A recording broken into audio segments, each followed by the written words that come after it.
هنا معلكينا لو كان معلكيسا لو كان مسك حقك سمرتي كبوح دم عليك علي وارن معلك علي علمي مقوي. الرحمن الرحيم الحمد لله رب العالمين. maanta ku beegan tahay 12 November waa maalin loo asteeyay maalinta macalinka Soomaaliyeed.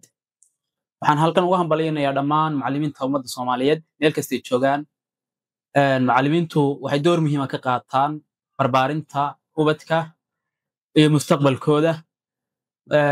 marka laga hadlayo macallimiintu waxay ka qayb qaataan wax loo yaqaan gardaadinta ilaa iyo wax loo yaqaan min bilow ilaa iyo heer jaamacadeed.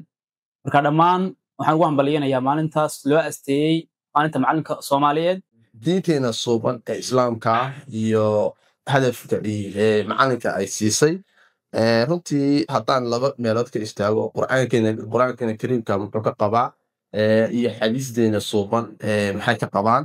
haddaan ku horeeyo kalaamka ilaahay wuxuu ka qabo iyo kuwa ay rumeeyey iyo kuwa aqoonta la siiyey kordhiya darajooyinkooda macnaha ajarkooda ayaa loo laba jibaaraya. halka xadiiska isaguna aan kasoo qaadan yahay qofkii dadkiisa khayrka bara ajarkiisu waxa uu socon doonaa ilaa qiyaamaha. runtii diinteena suuban waxayna faraysaa macalinku inuu leeyahay qiimo uuna ugu jiro bulshada meel fiican oo wanaagsan. macalinku waa dhisaha ruux nadiifa oo bulshada wax badan kusoo kordhin kara. waxaan u hambalyeeynayaa dhammaan macallimiinta Soomaaliyeed khaasatan gabdhaha Soomaaliyeed.